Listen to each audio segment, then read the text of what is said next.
full ఆకలైతాంది please అంటే ఏందిరా ఇప్పుడు బియ్యం గడిగి అటెంకాల కూరగాయలు గడిగి కూర వండుకొని తినేసరికి యాళ్ళైతుంది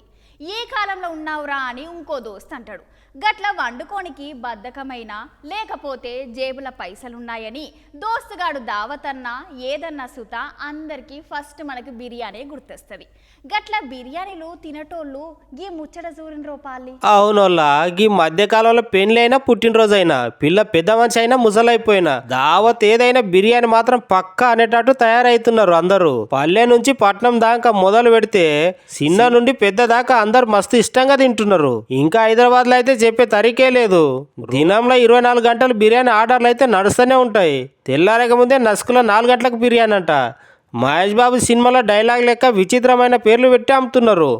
గట్ల బిర్యానీ తినేటోళ్ళకి ఇప్పుడు నేను చెప్పే ముచ్చట జరంత సీరియస్గా అయ్యినుర్రి ముచ్చట ఏంటంటే మీ లెక్కనే అన్న ఫుల్గా ఆకర్షితులై హైదరాబాద్ పంజగుట్టలో ఉన్న Y2K రెస్టారెంట్లో బిర్యానీకి ఆర్డర్ ఇచ్చిండట ఇక బిర్యానీతో వచ్చిందట తిందామని 2 ముద్దలు నోట్లో పెట్టగానే తేడా కొట్టిందట ఏందని చూస్తే బిర్యానీలో సగం ముక్కలు ఇంకా ఉడకనే లేవంట అంతే పచ్చి కూర గట్లనే వేసిర్రంట దెబ్బకి తినుడు పక్కన పెట్టి హోటల్కి ఫోన్ చేస్తే డబ్బులు రిపీట్ ఇస్తామని చెప్పిర్రట అయితే ఆకలి మీద ఉన్న అన్న అప్పటికే సగం తినేసరికి దవాఖాన కురికిండట దవాఖాన నుండి వచ్చినాక అన్న GHMC అధికారులకు ఫిర్యాదు చేసిండట ఇక గట్లుంటుంది అందుకే సందు దొరికితే బయట తిందామని కాకుండా ఎక్కువసార్లు ఇళ్ళల్లో తినుర్రి